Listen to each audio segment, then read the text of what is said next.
dia, graça e paz. Pela bondade do nosso Deus, estamos começando a nossa aula da Escola Dominical deste domingo, dia 2 de agosto, e eu quero agradecer a você a bênção, o privilégio de poder estar entrando em sua casa com o propósito de compartilhar a palavra de Deus. Vamos orar? Aquiete o seu coração e vamos conversar com o Senhor. Senhor, obrigado por esta manhã. Obrigado, Senhor, pela bênção de podermos estar, ó Deus, reunidos através desses canais em torno da Tua Palavra. E nós rogamos que, em nome de Jesus, o Senhor venha conosco falar, o Senhor venha nos conduzir aos pastos verdejantes do Senhor. Nós precisamos de Ti, nós carecemos, Senhor, da Tua graça, da Tua direção, da iluminação do Espírito Santo, para que nós venhamos, ó Deus, a entender os mistérios que o Senhor deseja compartilhar conosco nesta manhã. Ó Deus, eis-nos aqui nesta hora. Abençoa esse irmão, abençoa esta irmã, abençoa este amigo que nos assiste. Ó Deus, permita que haja edificação, salvação, que maravilhas o Senhor possa assim operar nesta manhã. Ó Deus, em nossos corações, em nossas famílias, é a nossa súplica, no nome de Jesus. Amém, Senhor. Amém. Irmãos, vamos nos situar uma vez mais em relação às temáticas da igreja. O tema do nosso ano de 2020 da igreja é tempo de aprofundar raízes e de frutificação. Na escola dominical, nós temos trabalhado a temática O Espírito Santo e Você. No estudo de hoje, o estudo de número 5, nós estaremos trabalhando o tema A Luta do Crente. A luta do crente. Uma luta que todo crente enfrenta. E para iniciar a nossa aula, eu gostaria de estar compartilhando uma ilustração, uma história, para facilitar o entendimento dos amados irmãos, mas de antemão quero dizer que eu repudio a prática executada de manipulação e de maus tratos de animais. O Senhor nos colocou como mordomos da criação. Lá em Gênesis, quando o Senhor deu a ordem a Adão para que dominasse a terra, era para que Adão pudesse cuidar do jardim. É um estudo muito interessante esse de ecoteologia, se você se interessar em fazer. Mas a nossa ilustração dentro da temática da nossa aula. Um pescador, ele costumava todos os sábados à tarde ir até o centro da cidade. E ele sempre trazia consigo 2 cães, 2 dos seus cães, um preto e um branco. E ele havia ensinado os cães a lutarem sob o seu comando. Ele dava a ordem e os cães brigavam. E todos os sábados, na praça da cidade, o povo se ajuntava e haviam apostas em cima do cão que iria ganhar ali a luta, a briga. E o dono dos cães sempre ganhava a aposta. Ele sempre sabia qual o cão que iria ganhar a luta, o preto ou o branco. Haviam sábados que o branco ganhava e haviam sábados que o preto ganhava. E alguns amigos dele, assim, incomodados, como ele sabia do segredo, ali ele chegou para os seus amigos e ele disse: eu deixo um passar fome durante a semana e alimento bem o outro. E assim eu sei qual será o vencedor na hora da briga. O cão sempre bem alimentado é o cão que ganha a briga. Vejam, essa história dos dois cachorros, ela serve para ilustrar a luta que se desenvolve no interior de toda aquela pessoa que nasceu de novo.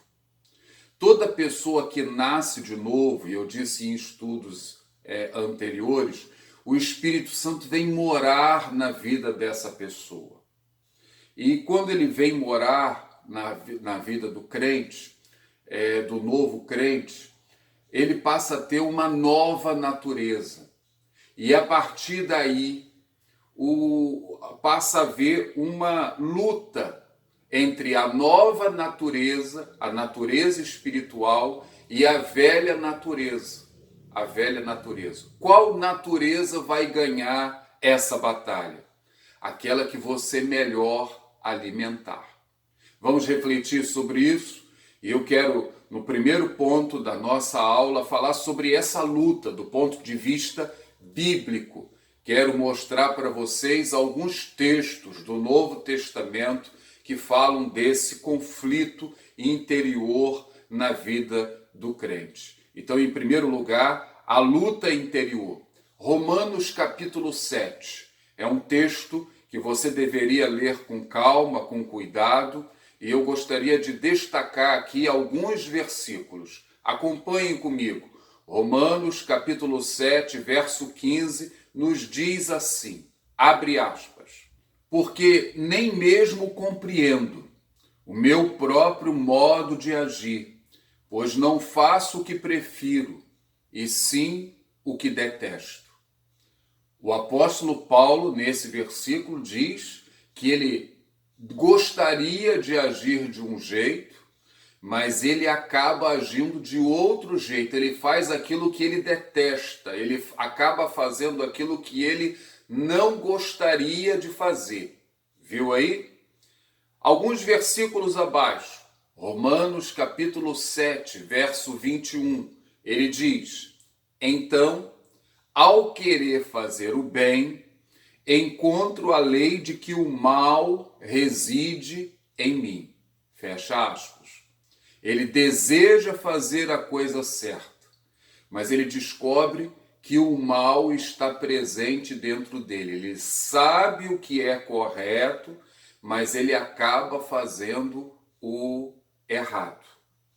Romanos capítulo 7, verso 23.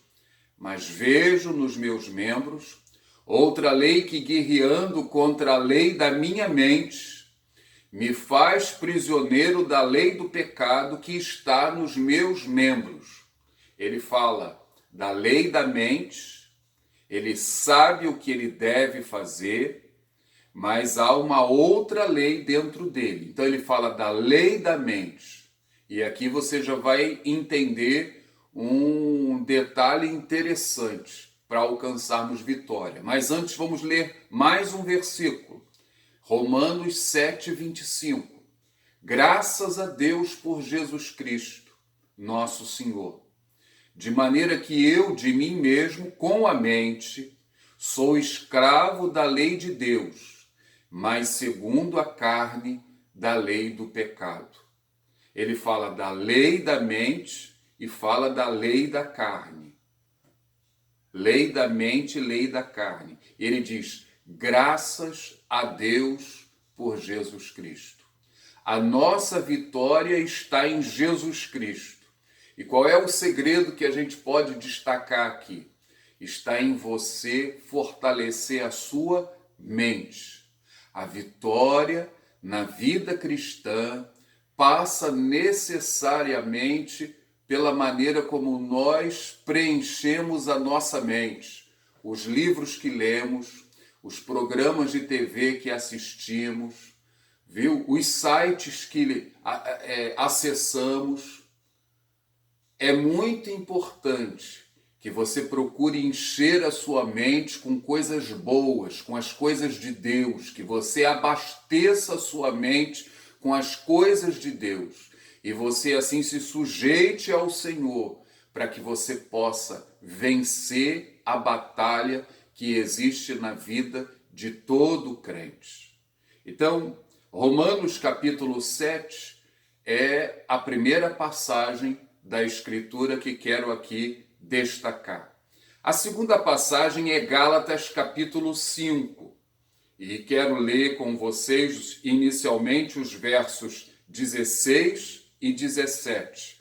O apóstolo Paulo diz assim: digo, porém, andai no Espírito, e jamais satisfareis a concupiscência da carne, porque a carne milita contra o Espírito, e o Espírito contra a carne, porque são opostos entre si, para que não façais o que porventura seja do vosso querer. O apóstolo Paulo continua trabalhando a questão da luta interior, e ele aqui vai usar a nomenclatura carne versus espírito, a nossa antiga natureza e o espírito. Andar no espírito e satisfazer a vontade da carne. Ele fala em militância. A carne milita contra o espírito, guerreia contra o espírito, e o espírito milita contra a carne. Vejam, queridos, a palavra carne para o apóstolo Paulo aqui quer dizer a nossa natureza hereditária, a nossa natureza caída, aquilo que nós herdamos de Adão. Se você tem dúvidas quanto a isso, basta você observar o comportamento de uma criança.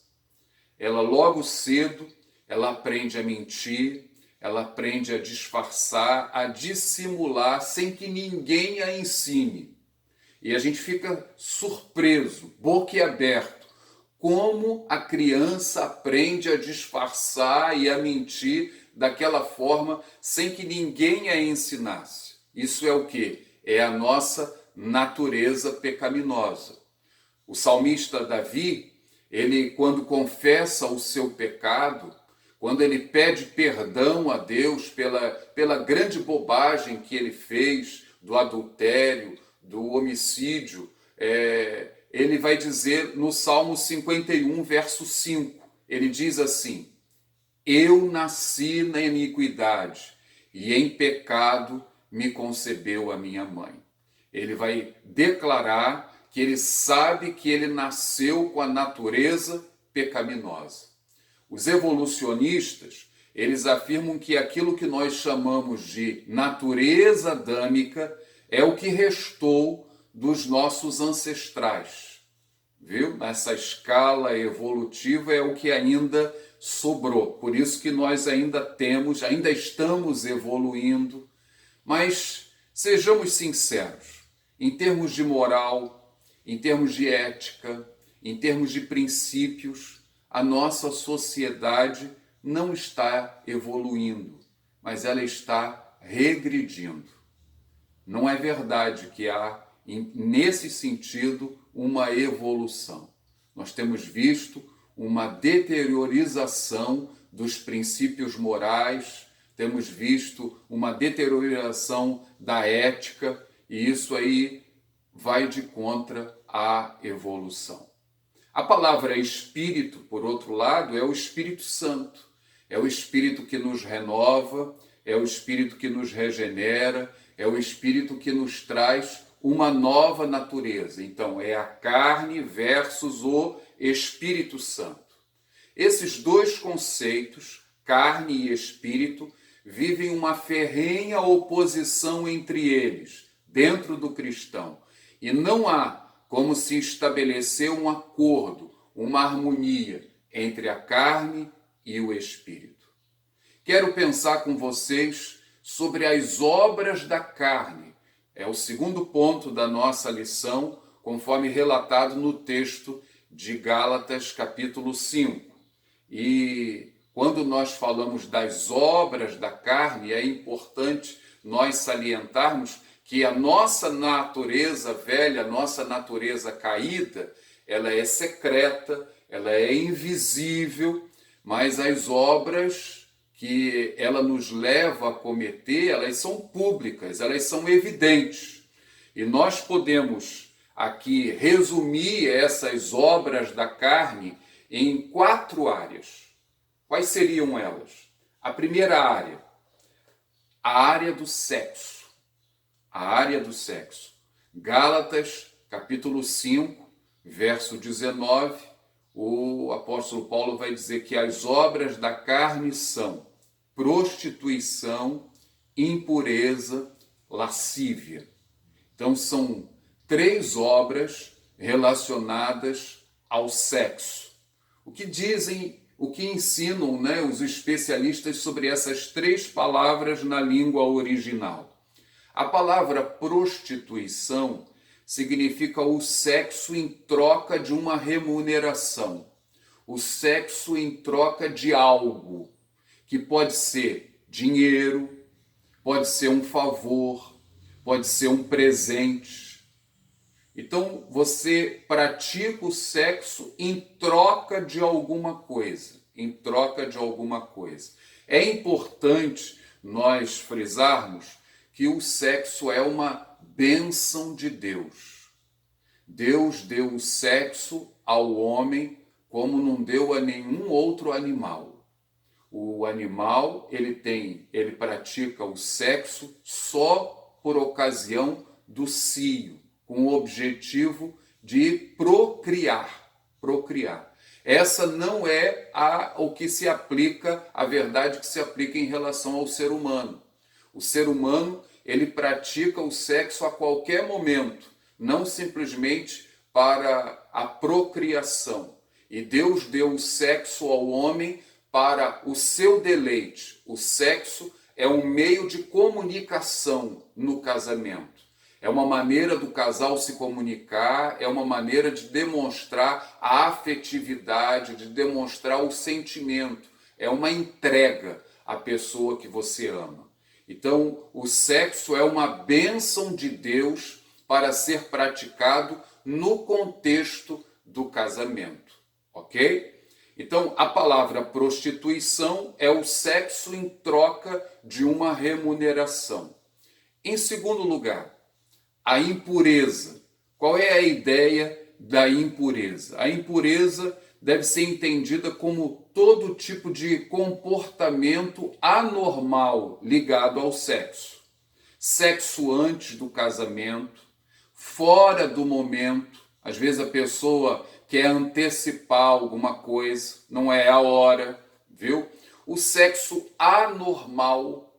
Romanos capítulo 1 fala de pessoas que mudaram o seu modo natural de relações íntimas. Então, a Escritura fala do sexo anormal. Pode conferir lá em Romanos capítulo 1, ok? Incesto, que seria o sexo entre parentes, entre irmãos, pessoas do mesmo sangue e que a Escritura condena. Prostituição e, com toda certeza, os pecados ligados à mente, ao coração. É a pessoa que faz o sexo virtual, pedofilia, e através da internet, de um smartphone. Tudo isso aí está englobado dentro da palavra impureza. Impureza.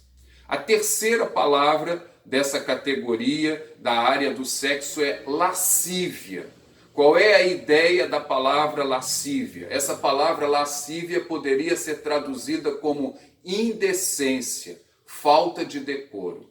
Então, as obras da carne são conhecidas e são prostituição, impureza, lascívia. E aí eu quero perguntar a você, meu irmão, que me assiste nessa manhã, será que a parte mais vulnerável na sua vida está ligada à área sexual? Todos nós temos um lado mais vulnerável. E o inimigo das nossas almas, o diabo, ele se aproveita da nossa fraqueza para tentar nos afastar da presença de Deus. E é por isso que nós precisamos nos fortalecer no Espírito, ok? A segunda área das obras da carne é a área da religião. As obras da carne são conhecidas e são, segundo lugar, idolatria e feitiçarias. Gálatas, capítulo 5, versículo 20. É importante nós salientarmos que tanto a idolatria quanto a feitiçaria são obras da carne da mesma forma que a imoralidade. Vejam, estão no mesmo patamar. Estão no mesmo patamar. O que seria a idolatria? A idolatria é o culto prestado a outros deuses ou coisas. É tudo aquilo que rouba o lugar de Deus na minha vida. O apóstolo João, quando ele escreve a sua primeira carta, lá no capítulo 5, o último versículo da carta de João, a recomendação, a advertência de João aos seus leitores e assim ele encerra a sua carta. Ele diz assim: filhinhos, guardai-vos dos ídolos. Filhinhos, guardai-vos dos ídolos. E o que pode ser um ídolo? O dinheiro, o apego que uma pessoa acaba fazendo, acaba adquirindo ao dinheiro, viu? As coisas materiais, ao prazer. A pessoa vive em função do prazer. Não há nenhum problema em você gostar de passear, em gostar do prazer, vejam, mas é o que ocupa o primeiro lugar na sua vida. Não há problema em você ter bens materiais, mas será que os bens, eles são presentes de Deus para você ou eles ocupam o lugar de Deus na sua vida? Aí está a diferença, ok? O relacionamento com pessoas. Eu creio firmemente, irmãos, que Deus pediu a Abraão que sacrificasse o seu filho Isaque, o filho da promessa, para mostrar a Abraão que Isaque estava ocupando um lugar que não deveria ocupar na vida de Abraão. Então, idolatria. Seja sincero com você mesmo. Faça aí uma autoanálise e veja, será que não existe alguma coisa que esteja ocupando o primeiro lugar na sua vida? Será que não há um ídolo na sua vida? Faça aí essa pergunta, essa indagação, peça ao Espírito Santo para mostrar isso a você na manhã desse dia.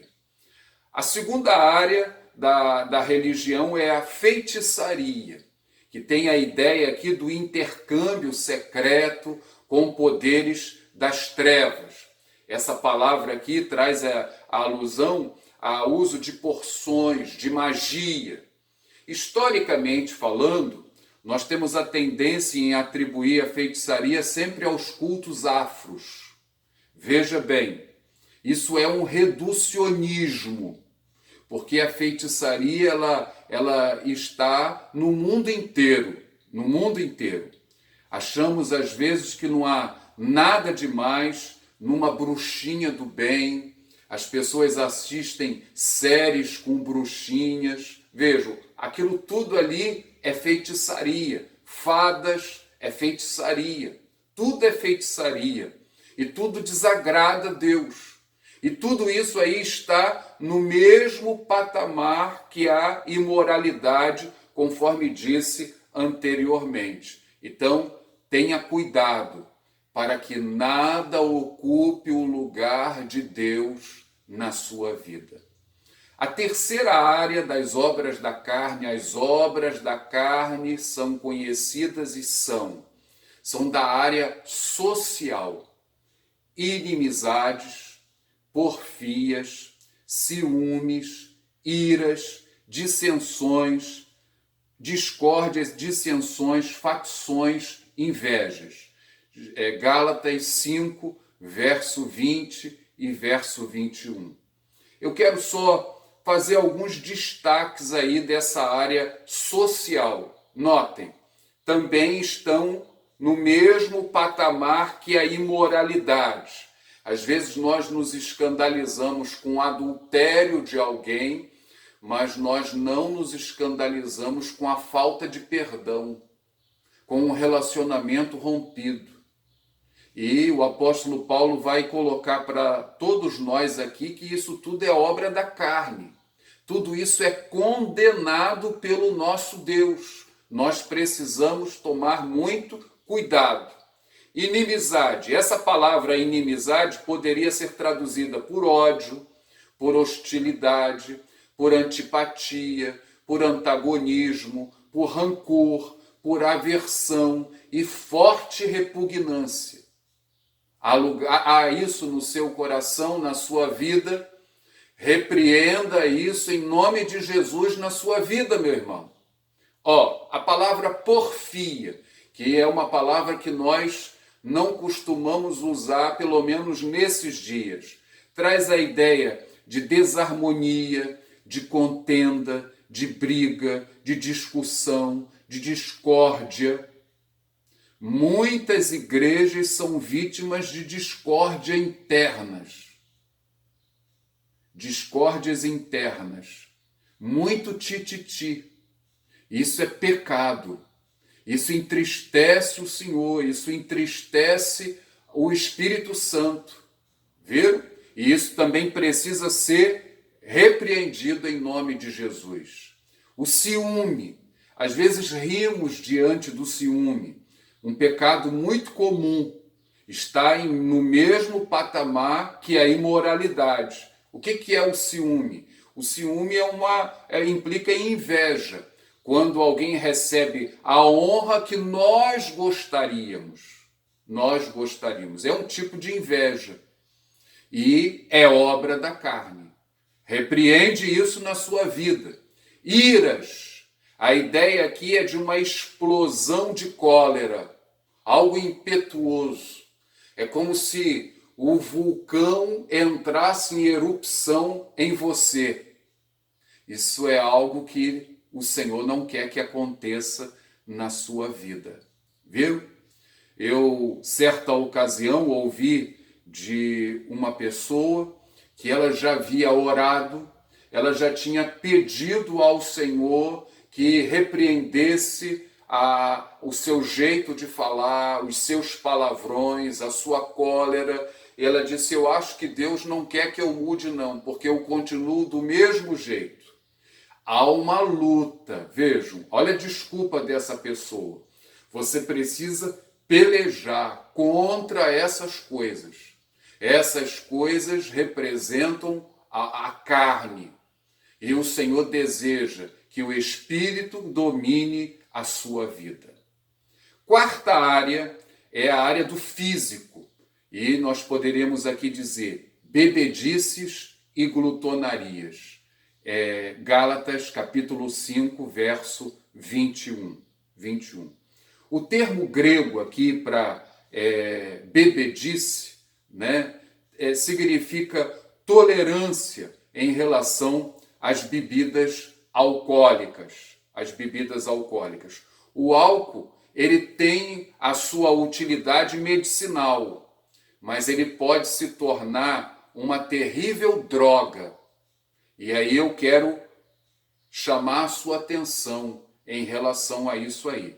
As bebidas alcoólicas atuais, elas são muito mais perigosas do que as bebidas alcoólicas dos dias do apóstolo Paulo aqui na Escritura, viu? E ele já condenava o uso em excesso.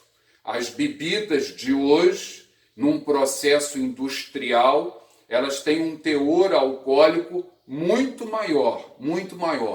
Nós não temos como provar biblicamente, tá? Prova mesmo, tanto a abstinência quanto a não abstinência pela Bíblia. Mas a Bíblia, em 1 Coríntios capítulo 10, verso 31, ela vai nos ensinar que quer comendo, bebendo ou fazendo qualquer outra coisa, nós devemos tudo fazer para a honra e glória do nome do Senhor. Então, a preocupação do crente deve ser com a glória de Deus. Todas as coisas me são lícitas, mas nem todas me convém fazer. E aquilo que eu faço visando a glória do Senhor. Então, bebedice é obra da carne. A outra palavra que aparece aqui é a glutonaria. Glutonaria. Na língua original, comos. Da onde vem a palavra orgia. Orgia. Qual é a ideia dessa palavra comos? Ela traz a ideia de um grupo de amigos acompanhando um atleta vencedor nos jogos depois da sua vitória. Alguém que ganhou uma vitória e aí aqueles rapazes vão sair para comemorar e ali se lançam numa rebeldia sem freios, incontrolável, numa diversão que degenera em libertinagem. Essa é a primeira ideia aqui da palavra glutonaria. Você não tem freio para nada. Você não tem autocontrole. Você se lança ali naquela diversão, sem limites. Sem limites. É o primeiro sentido da palavra glutonaria. Mas na nossa língua em português, traz a ideia também de gula, do glutão, daquela pessoa que come de modo exagerado e excessivo. É um segundo sentido dessa palavra glutonaria. O Novo Testamento ele vai nos mostrar da importância de nós termos domínio próprio. Domínio próprio. O Senhor nos tem dado o paladar, uma das melhores coisas que o Senhor nos deu para fazer, você poder saborear uma refeição, mas tudo precisa ser feito com domínio próprio, com domínio próprio. Vejam como o apóstolo Paulo termina essa sessão aí falando sobre as obras da carne. As pessoas que vivem na prática dessas obras, diz: não herdarão o reino de Deus os que tais coisas praticam. Não herdarão o reino de Deus os que tais coisas praticam. Estão vendo aí? São pessoas que vivem dominadas pela carne. Pela carne. E aí a gente se aproxima do terceiro ponto da nossa lição. A obra do Espírito. A obra do Espírito. Tenho mostrado aos irmãos que nós somos totalmente dependentes do Espírito Santo. Eu não vou aqui falar hoje sobre o fruto do Espírito. Nós abordaremos o fruto do Espírito numa outra aula. Mas quero aqui salientar mais uma vez a nossa total dependência do Espírito Santo. Quando a Bíblia fala de santificação, obra que é operada pelo Espírito.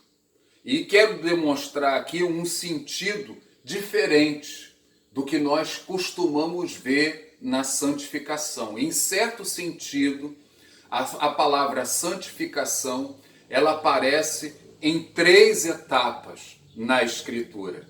É uma maneira diferente de você encarar a obra de Deus. Quais seriam as 3 etapas? A primeira, no momento em que nós recebemos a Jesus Cristo como Senhor e Salvador, há uma santificação imediata.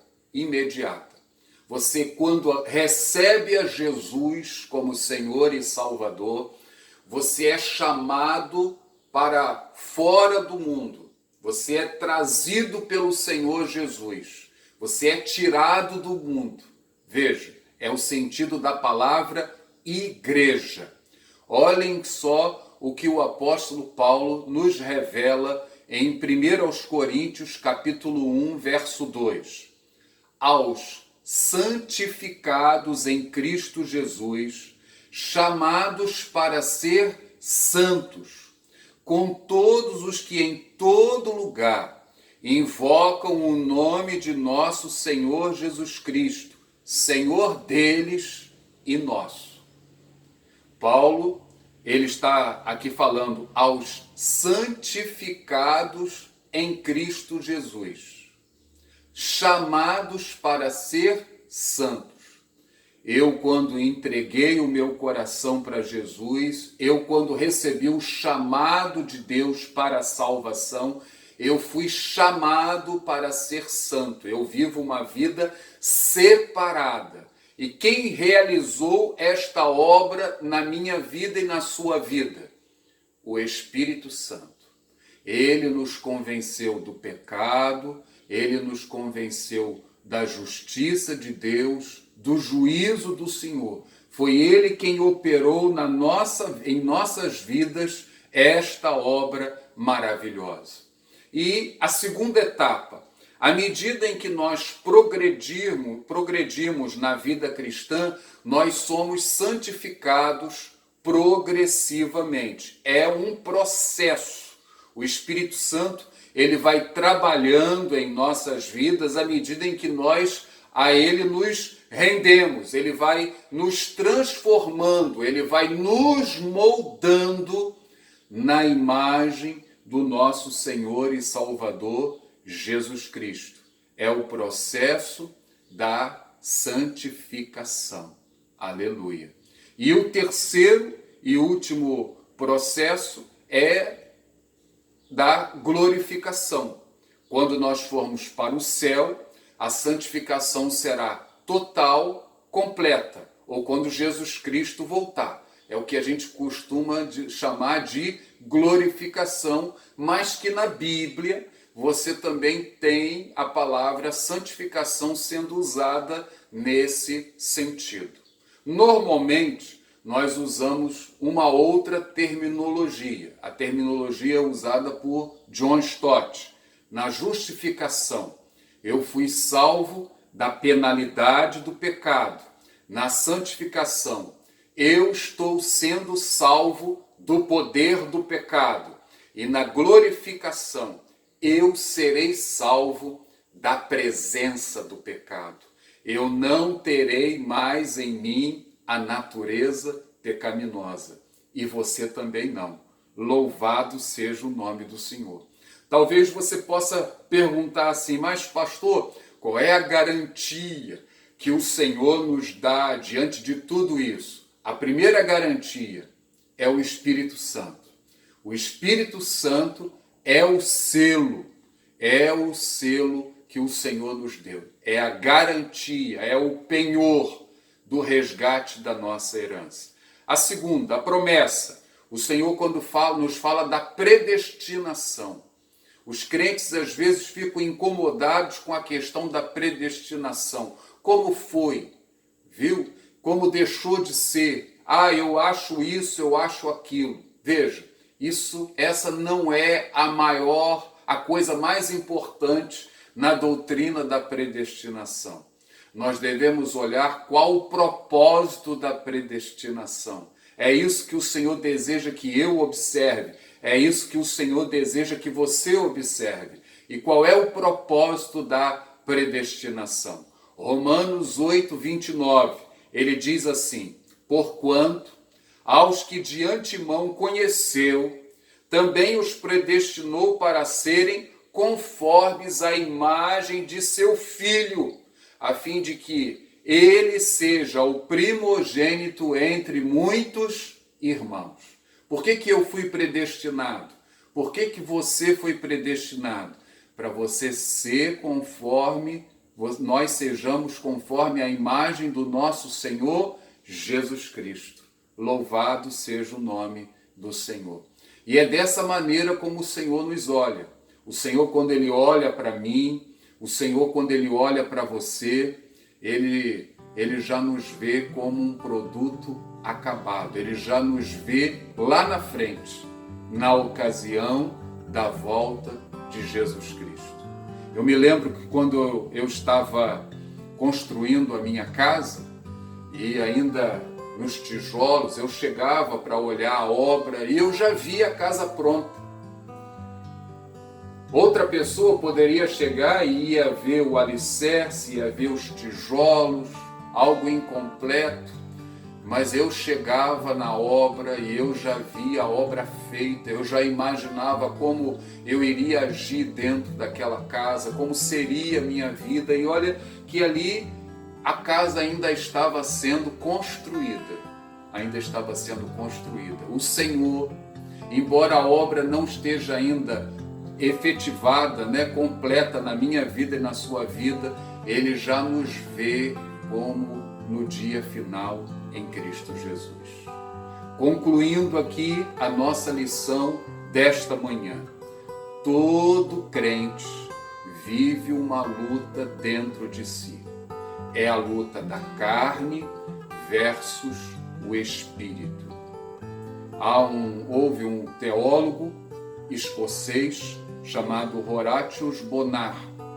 Ele viveu no século XIX, um homem muito piedoso que experimentou um avivamento, viveu um avivamento na sua igreja, e ele faz uma afirmação muito interessante que quero colocar para vocês. Enquanto a conversão acalma um tipo de tempestade, ela faz surgir outra que durará a vida toda. Fecha aspas.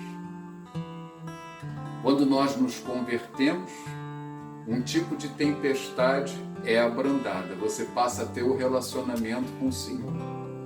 Mas porque eu me converti, há uma outra tempestade, há uma outra luta que surge. Eu passo a ter uma luta dentro de mim. É a luta da carne versus o espírito. E como é que eu vou vencer essa luta? Como que o espírito vai vencer? O texto de Gálatas, capítulo 5, vai nos mostrar que, primeiro, eu preciso crucificar a carne. Eu preciso crucificar a carne. Acompanhe comigo aí, Gálatas 5, 24.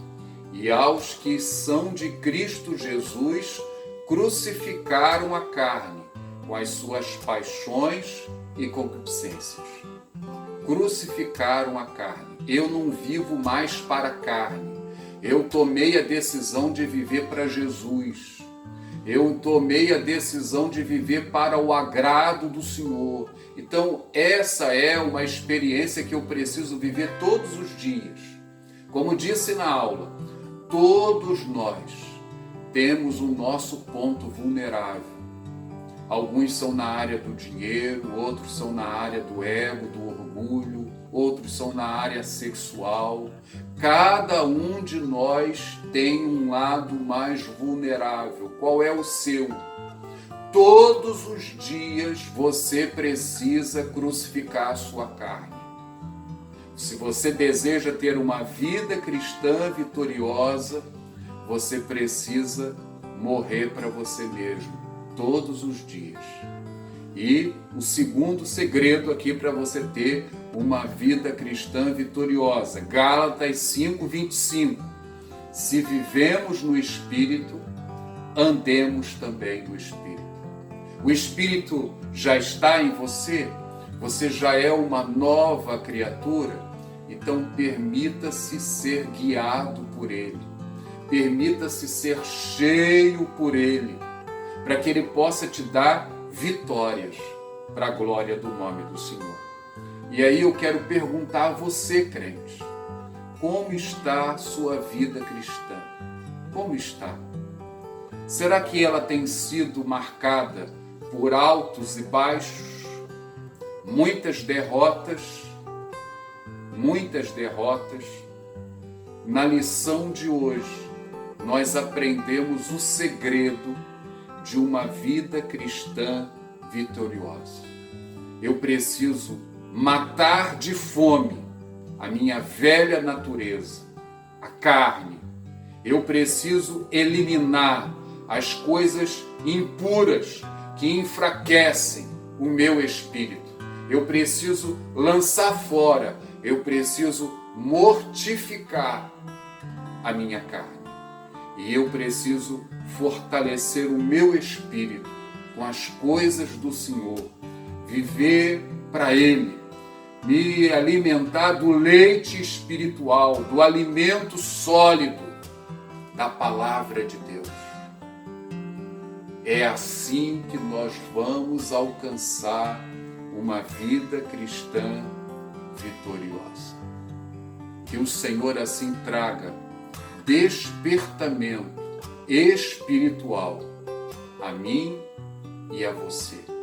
Creio que esse tempo tem sido um tempo de tratamento do Senhor para as nossas vidas.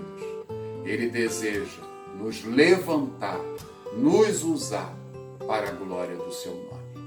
Vamos orar? Feche seus olhos e vamos conversar com o nosso Deus. Senhor, nós reconhecemos, ó Deus, a nossa fraqueza.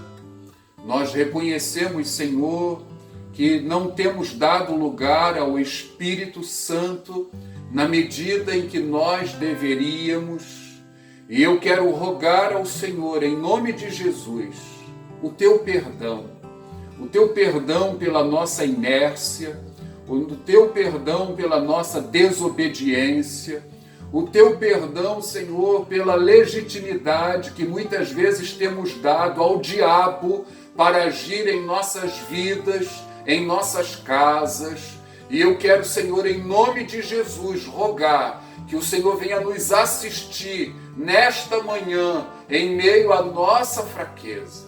Nós queremos viver experiências novas contigo, Senhor. Nós queremos nos render à obra do teu Espírito. Nós queremos viver uma vida que honre, uma vida que glorifique, uma vida que exalte o teu nome, Senhor. E nós rogamos que assim o Senhor esteja agindo de uma maneira toda especial na vida de cada pessoa que nos assiste nesta hora. Faz uma obra, Deus. Exalta o teu nome, aviva a tua igreja, desperta o teu povo e nos leve para mais perto de ti. Ouve assim, Senhor, a nossa oração que fazemos a ti, no nome de Jesus. Amém. Amém, Senhor. Amém. Olá, meus irmãos, a paz do Senhor Jesus. É bom estar mais uma vez com vocês. Vamos louvar ao Senhor. Vamos pedir, Senhor, leva-nos além. Nós queremos ir ao nível que o Senhor espera de nós. Pois nós queremos te encontrar, queremos experimentar mais uma porção do Senhor. Inteira a ti, a adoração, inteira amar.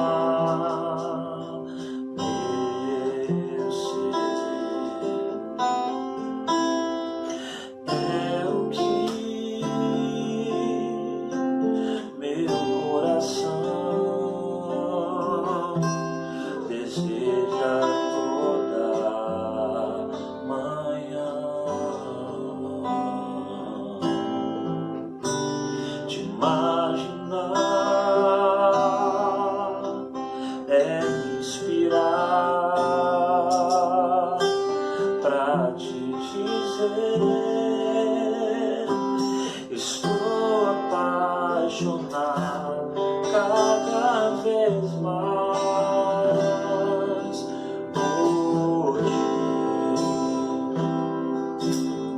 Senhor, tu és incomparável, teu nome é maravilhoso. Peça a Ele nessa noite, leva-me além. Leva-me além,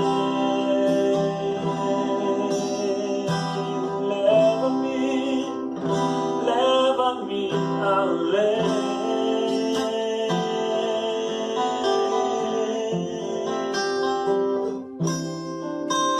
A um nível mais profundo de intimidade contigo.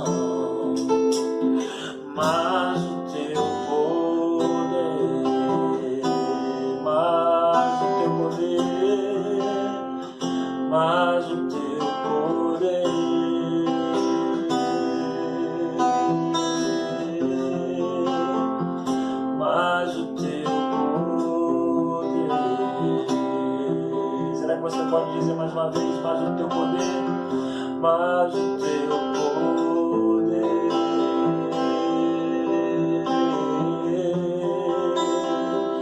mais o teu poder.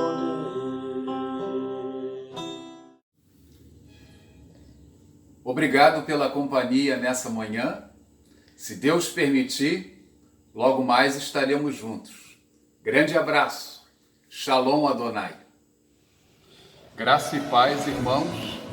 Nós estamos nos preparando para a volta dos cultos presenciais em nossa igreja, a partir da próxima semana, terça-feira. E nós queremos compartilhar com vocês que estamos fazendo vários preparativos. Essa semana, uma empresa vai estar fazendo um serviço de sanitização aqui nas dependências da igreja, o templo, o quintal, as salas, tudo para tentar garantir a nossa segurança. Compramos também 2 totens para o álcool em gel.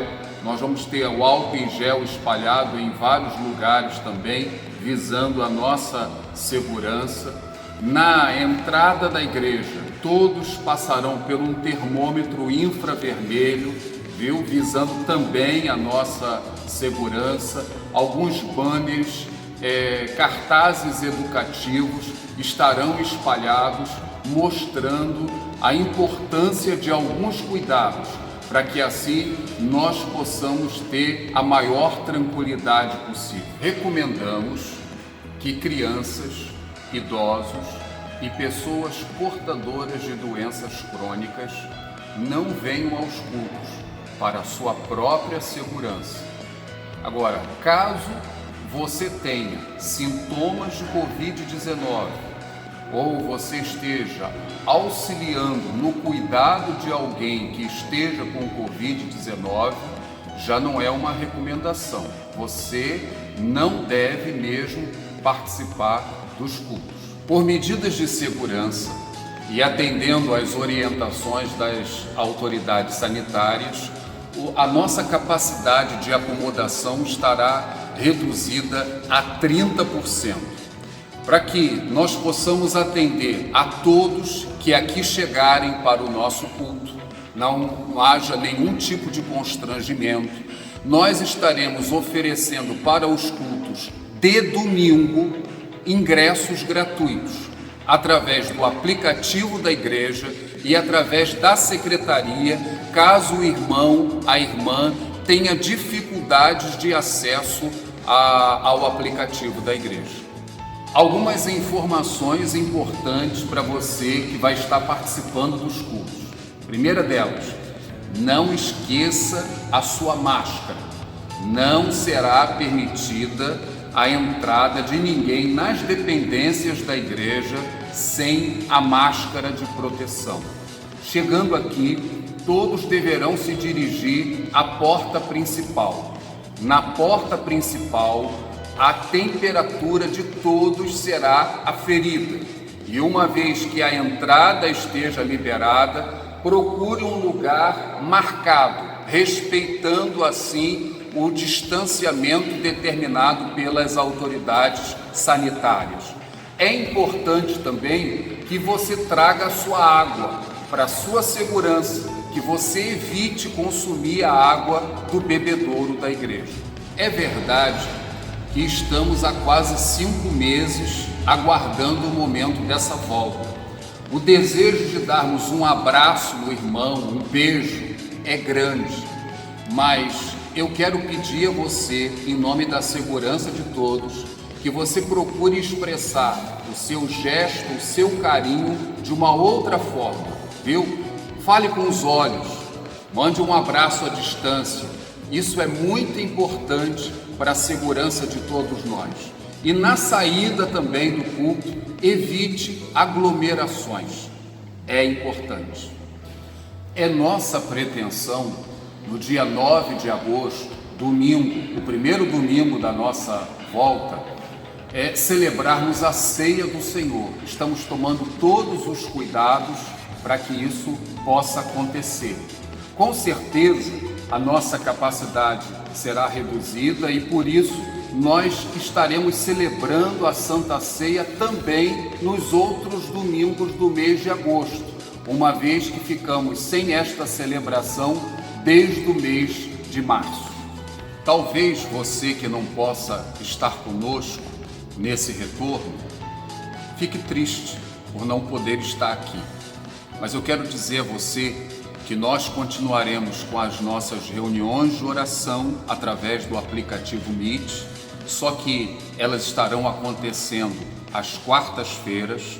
Estaremos continuando com a escola dominical online e estamos nos organizando para que os cultos aos domingos sejam transmitidos daqui da igreja, viu? Isso tentando facilitar você que não terá condições de aqui estar. Agora, quero incentivar você a participar das reuniões online dos departamentos e dos ministérios. As irmãs têm feito um grande esforço com as crianças, os líderes dos adolescentes, o ministério de louvor, os jovens com conexão, os homens. Tudo isso tem acontecido ao longo desse período e eu quero incentivar você a participar, porque durante algum período isso vai se fazer necessário. Irmãos, vejam bem, este não é o retorno que nós sonhávamos, gostaríamos, mas este é o retorno possível e eu conto com a sua oração, com a sua compreensão, com o seu auxílio, viu? Que Deus abençoe. Grande abraço. Shalom Adonai.